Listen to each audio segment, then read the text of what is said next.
Hi everyone, welcome. I'm down here in my wormery, and up here on these shelves you can see all these plastic bins have worms in them. These two bins right here next to me, if you could read the writing on it, they're labeled as ANCs. That stands for African night crawlers. And the bin over here says ANCs. This has the worms in it, but here it talks about ANC cocoons. So it was 38 days ago when I took two African nightcrawler worm bins that I had.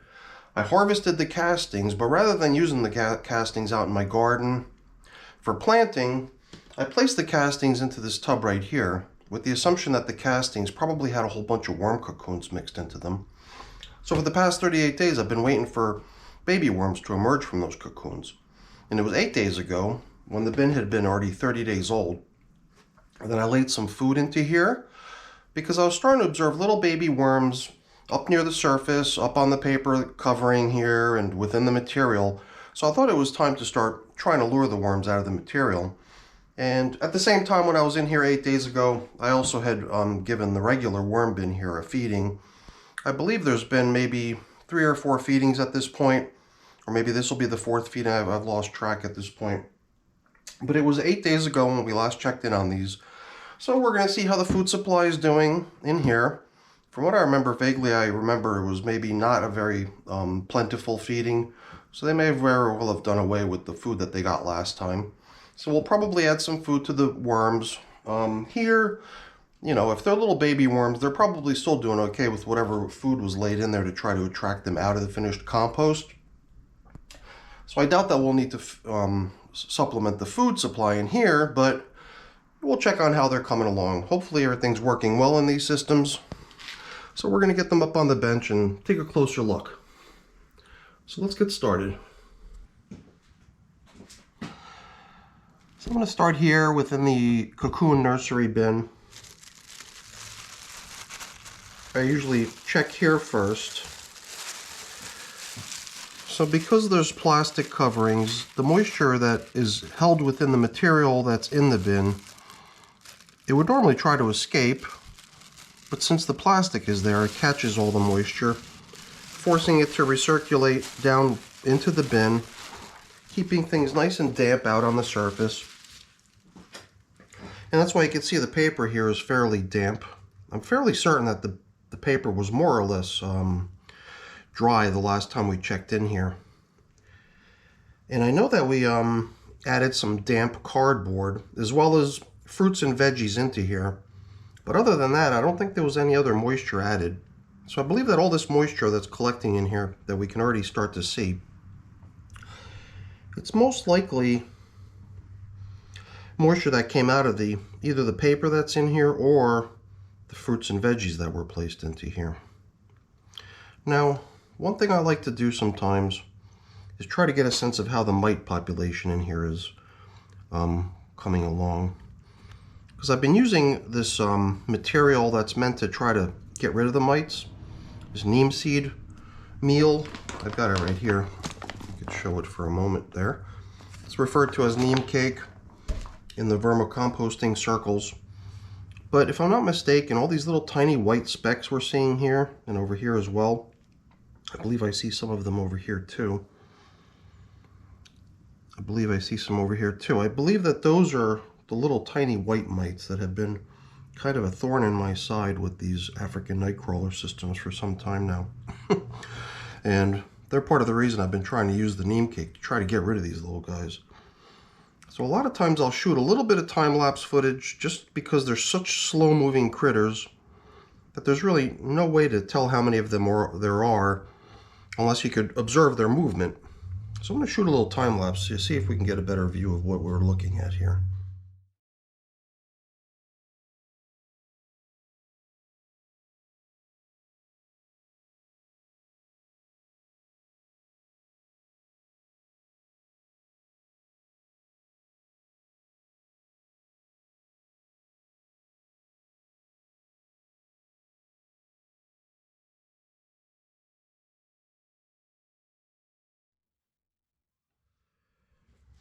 Now it's a little bit difficult to tell whether or not the neem cake that I've been applying recently is in fact achieving its goal of reducing the number of mites in my systems. But I do know that it is a process that takes a little bit of time. So it's really meant to just interfere with the ability of the mites to reproduce and spawn off that next generation. So if what we're dealing with here is still the previous generation that you know, was originally fed the neem cake, and maybe they've just been unable to reproduce effectively, then maybe the effects of this are still yet to be seen. But for now, I still believe I did see a good number of mites hanging out on that paper. And the top of that paper is actually where the neem seed meal had been applied, right onto the top of the paper. So that's a pretty good thing, because that's where I'm seeing the mites, because they're coming up for the moisture.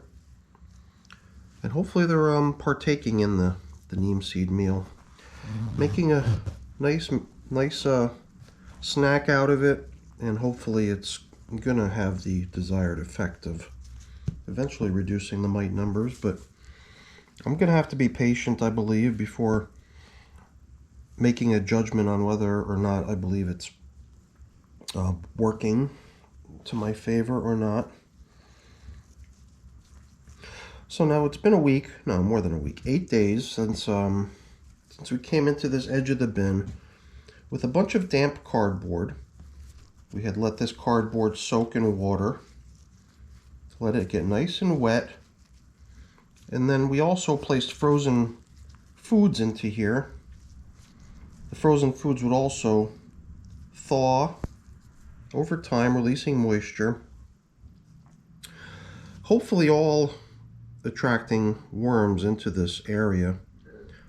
So this little baby worm that I see here on this piece of cardboard could potentially be one that was born here within the bin, or maybe one that was so tiny when I did the screening of this material 38 days ago that it just sort of slipped through. And then here's another one that looks a little bit bigger, kind of tucked itself down into the cardboard, the folds of the corrugated, which is often a place you would expect to find worms hanging out, because they do seem to like burrowing down in between the layers of corrugated cardboard. And then here and there we're going to find one that looks a little bit bigger, one that probably just sort of slipped through the screening process. Here's another juvenile looking worm. And when I refer to juvenile, I'm saying that it just doesn't seem to have those features on its body that would suggest that it's of the age that it could reproduce and mate. So it doesn't have that bulge on its body, that clitellum feature, which is an indicator to show that the worm has reached that age where it can reproduce. So I'm seeing signs of baby worms down in here, at least a couple. Now we're getting down to where I believe the food had been placed in. The coffee I placed in here had some mold growing on it already, and it looks a little bit dry. I'm pretty sure that this is coffee from the setup of this feeding area a week ago. All this dark stuff here to me looks like castings. And offhand, I'm trying to remember what types of foods I had placed into here. I don't recall what they were. Somehow when I see a little tiny chunk of something like this, I suppose it could be little bits of crushed eggshell adhering to something sticky. And the crushed eggshell is what I use as grit in my worm bin, so it is possible that it's... Ooh. It is possible that those little white chunks that we're seeing are grit that I added. But I've also kind of grown a little bit suspicious every time I see little white specks. I just instinctively think that they're little mites. Hard to say.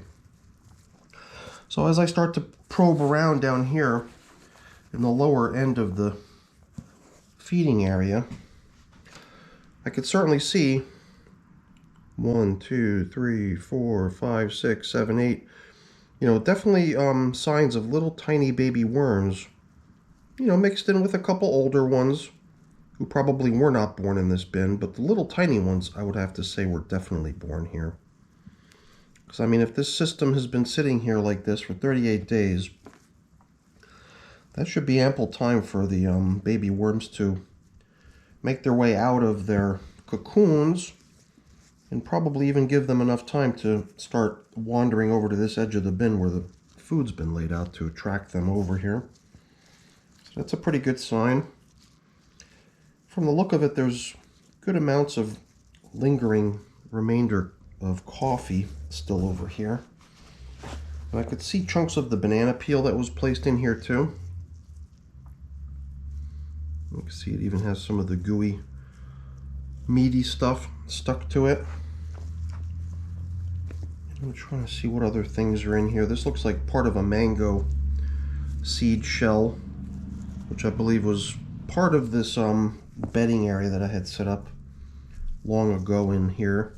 Right from the beginning, I had set up with sort of a precursor to this feeding baiting area, which was really just more of a bedding area to begin with at first.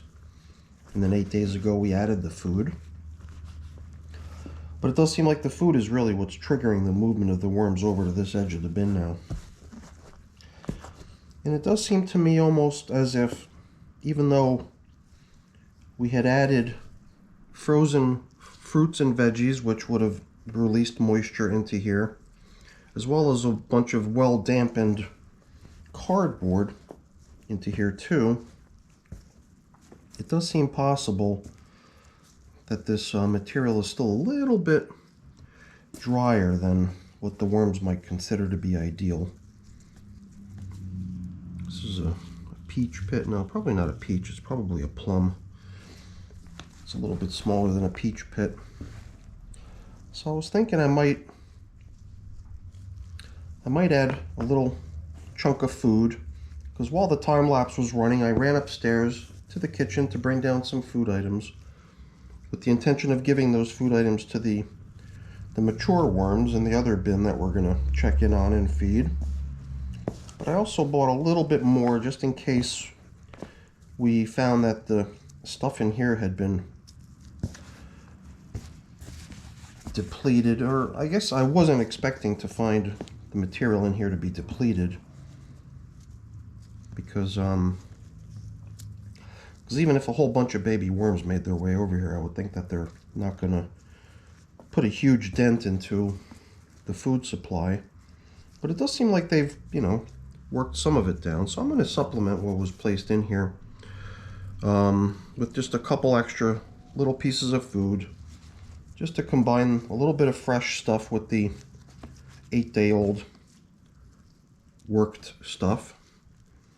So I'm going to lay in a little bit of cardboard as sort of a landing pad for the extra food that we're going to place into here. I'm going to save some of this cardboard over here as sort of a topping for the feeding area.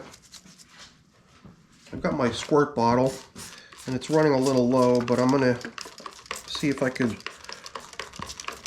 get a little bit out of here before it runs out, just to enhance the moisture level within the feeding area, just to make it a little bit more tempting for the worms. So I have here a piece of lettuce, here's another chunk of lettuce, and what else do we have in here? I've just got a number of little tiny scraps, so I'm going to just reach in here and grab a handful of the little tiny particle matter. Here's a nice juicy end of a cucumber. There's the peel of a cucumber. So I think that too will help emit a little bit of moisture to help dampen things over here a little bit better. Hopefully all of that resulting in a nice cozy spot that the worms are going to be attracted to. And I'm pretty sure that it's working nicely. It feels to me like it is. It feels to me like after 8 days we've gotten a pretty decent turnout of worms in here. I think some people are probably going to have that feeling like I should have snatched these little guys right out of here while I was kind of handling some of them and checking them out, since we are moving over to the regular ANC worm bin, would have been easy enough just to grab a few of them and at the same time relocate them into the regular worm bin. I agree, it would have been easy enough, but I'm not in a huge rush to make that happen. I'll wait until we get a somewhat better turnout over on this edge of the bin with some more baby worms, and then we'll do a little bit more of a significant haul out at some point in the near future. So my squirt bottle's running a little low. I'll have to replenish my water supply, but I believe we're in pretty good shape for now in this bin. So I'm going to reset so that things here can continue on. And after 38 days, I'm not even sure how much more time I need to provide for the emergence of baby worms from their cocoons. And then not only their emergence, but also their movement over into this edge of the bin so they can all be rounded up together. And then at some point this material can be used as nice fine castings to be fed to my plants in my garden. I've got a feeling that that time might come pretty soon at this point. 38 days doesn't seem like we need to give this much more time. But for now it's going to continue on as is. Besides a reinforcement of the feeding in the feeding zone, as we just did, and a reinforcement of the moisture, I'm also going to do a reinforcement of the NEEM seed meal or the NEEM cake, because the mites are still something that I believe require ongoing attention. And it does seem like the place to find them is out here on the dampened paper. And I'm also going to assume that they're going to be drawn to the food over in the feeding area too. So I'm going to lay this stuff out all over, as well as right on top of the paper. Putting it right on top of the paper is something that was kind of a new thing that I tried last week in here in this bin. And with all the mites that we saw congregating on top of this piece of paper, it does seem like the right place for it to be. Because maybe the mites will come up for the moisture, and then if they're hungry, the only game in town is neem seed meal, and hopefully they'll take a nibble on this stuff and it'll have the desired effect of interfering with their ability to set up the next generation of mites to be a nuisance, and hopefully we'll be done with them soon. So I'm continuing to try to remain optimistic in the hopes that this stuff does in fact produce the results that it's supposed to, but so far it might still just be a little bit too early to tell. Alright, so let's go get the other bin that's got the worms in it. Okay, so this is the bin with the worms in it, and yeah, my hand's wet because between those two clips I went over and I refilled my water bottle. Not sure if we're going to need it or not, but here, let's have it on hand just in case it is needed. Last week I employed the use of this piece of bubble wrap to be my covering. I've been, for the longest time, just using straight old sheets of plastic, basically bags, as coverings to serve this same purpose that this bubble wrap is serving, which is capturing moisture that would otherwise leave the bin through evaporation.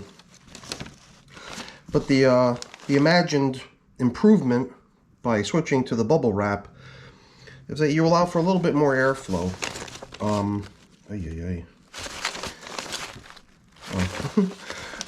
You allow for a little bit of airflow. Oops, making a mess here. By using the bubble wrap, because there's little pockets of air in between the bubbles on the bubble wrap.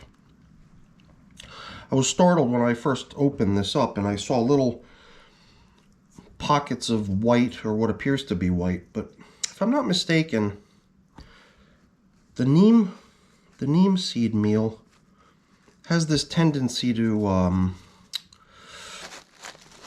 seems to develop mold on it. It seems to grow mold very readily. And that's what we've been seeing in a number of my systems where I've been adding this stuff And we come back a little while later, and we could see that mold has really grown quite extensively in the bin, right where the neem cake had been applied, or the neem seed meal had been applied. One of my viewers even just commented earlier today on another bin where I was questioning where the mold was coming from, and they had just watched the previous video, and they had noticed exactly where I had placed the neem seed meal, or the neem cake, and that was exactly where the mold was blooming. So it does seem like the neem seed meal is something that not only the worms like to eat, but the mold seems to like to eat as well. So I've been feeding the bin down the middle, but before heading into the middle to apply the next feeding, I've been wanting to check the outer edges of the bin to see how things look. And I do want to give the entire bin an inspection, because you might be noticing little traces of this white powder everywhere. When I originally launched this bin, again, because of the mite situation, my idea was to try to intercept the mites by laying down a whole bunch of diatomaceous earth, which is intended to destroy the mites. So I had laid that stuff into this bin quite liberally. There was just tons of it, basically. So I've been wanting to take every chance that I have. So basically every time I come into this bin to feed or to inspect it, to try to give the entire contents of the bin a nice little stir, just to make sure that I'm dislodging any pockets of this diatomaceous earth that might still remain within the material, and help it blend in, so that I guess it's continuing to do its job. You know, it doesn't work when it's damp, unfortunately, but if I can at least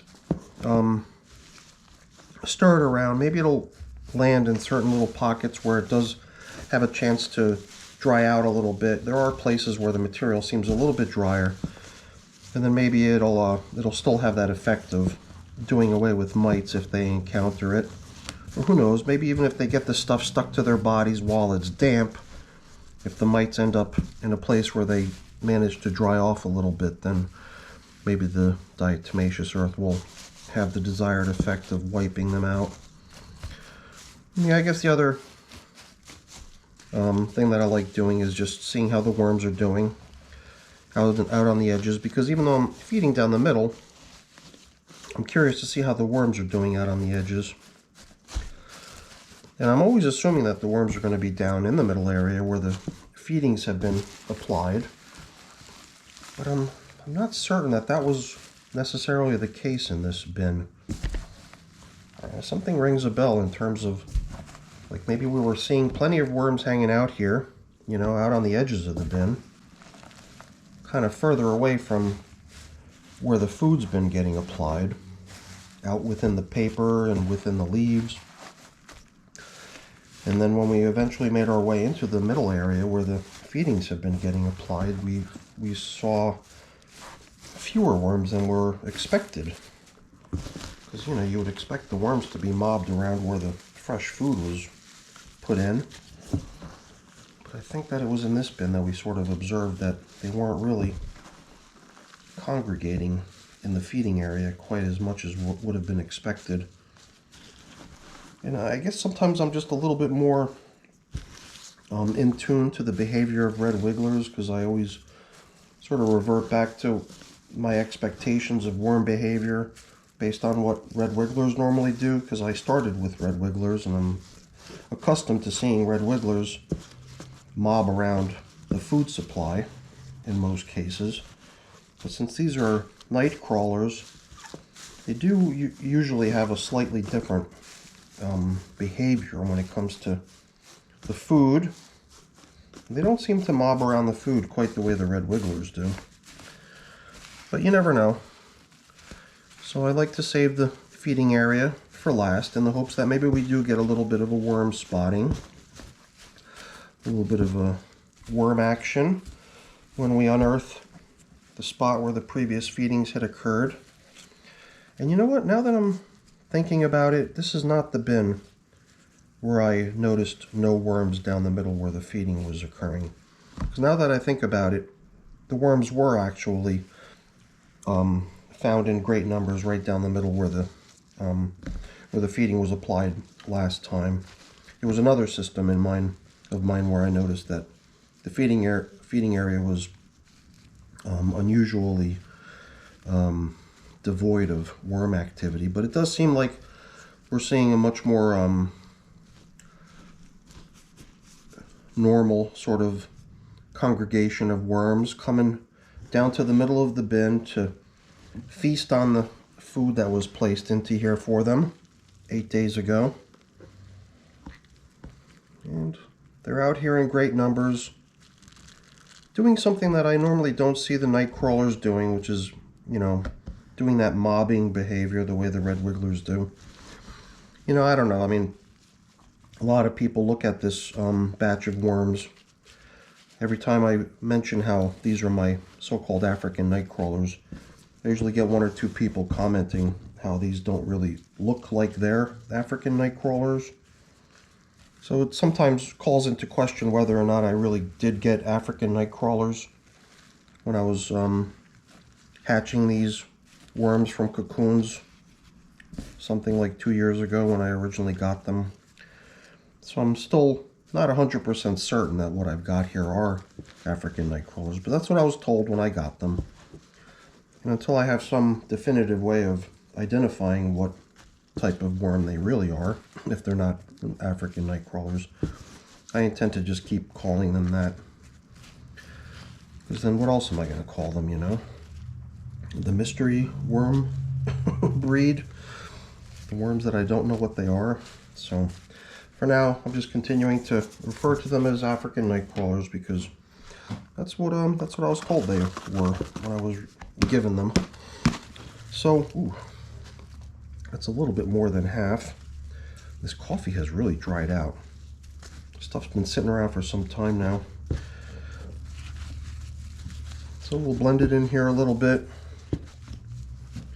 I wonder if this would be a good chance to break out the spray bottle and apply a little bit of moisture to this stuff. A lot of times I, apply used coffee and it still has a good amount of the original moisture that it had when it was brewed. Since I put it into that milk carton and it holds on to the moisture pretty good in there. This stuff's been sitting around for quite some time now. I recently took a pretty good size hit on my worm population when a lot of my red wiggler bins, in fact all my red wiggler bins, had a major die out of something that is still kind of a mystery. And they were responsible for consuming a good amount of the food that I would bring down here into my wormery. So the stuff is kind of stacking up, and that includes the coffee. So putting a little bit of neem seed meal down underneath where the food's going to go in. It seemed to me like there was still a good amount of this leftover cardboard from the last time we fed when I laid in a whole bunch of cardboard bits. So I'm not going to add bedding on this go around because I think we're in pretty good shape when it comes to bedding here.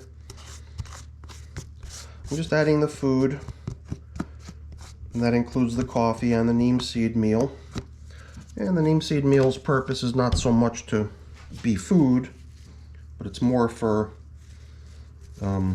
serving the purpose of insecticide in my worm bins, basically. It does seem like we've got a pretty good amount of banana peel for the worms here. Here's the end of a head of lettuce. And something that you don't really see me adding to my worm bins very often, which is citrus, in this case half of an orange. And once again, I just don't feel like we've added a great deal of food. That was kind of my gut feeling when I came in here and fed 8 days ago. So, I don't know, doesn't matter. I guess it'll give us a reason to come back here, perhaps a little sooner than we would have otherwise. But at this point, I'm just going to start covering up here. Yeah, you saw me react in the very beginning to that mold that was growing on the neem seed meal that was scattered across the top. So, I reacted that way thinking that maybe I was seeing mites. I think the reason for me reacting that way was because it did seem a little bit startling to find mites in here, because it did seem to me like the heavy-duty application of all this diatomaceous earth, all this white powder you still see traces of. It did seem to me like that did a pretty decent job of knocking out a pretty good number of the mites in this system. Right to the point where I don't even really feel like I've been seeing very many of them. But nevertheless, I still like the idea of, including this neem cake as sort of a staple food item anymore in most of my systems, at least until such a time that I start to really observe far fewer mites in all my bins. Even bins like this, where I feel like perhaps the number of mites that I was seeing once upon a time may have, for the most part, tapered off or been eliminated. I don't want to start getting too optimistic yet with the assumption that I've got the problem solved. I'd still like to think that maybe I need to be vigilant and keep applying this stuff, because even if I don't have much of a mite issue, it's my understanding that the worms enjoy eating this stuff also. So if it doesn't really need to serve the purpose of insecticide, it can always double as a treat for the worms, and they could just nibble on it and use it as food. So that's a good thing. Oh, there I go once again, dislodging a whole bunch of the stuff that kind of stuck to the bottom of that little cup. So let's see if we can spread it out a little bit more. And I guess all those spots where it's getting placed are where we're going to probably see a good amount of mold growing again next time we come in here. Seems like neem seed meal plus moisture in most cases, at least around here, seems like it's going to equate to mold growing. Makes me wonder if the mold is already something that's present within the neem seed meal and it just needs moisture to activate, or is it just the mold that's in my systems taking a shine to the neem seed meal as a food source, if you will, and growing because of it. But I don't know. It's an interesting theory. If anyone knows the ins and outs of neem seed meal and why it seems to show signs of mold growing around it whenever you use the stuff, then I'd be curious to hear if anyone else has observed that in their systems. So that's it for today. Hopefully you enjoyed the video. If you did, please remember to leave me a thumbs up. That's always really appreciated. And if you haven't done so already, please also consider subscribing to the channel too. That's really appreciated as well. All right, everyone. Have a great day. Bye now.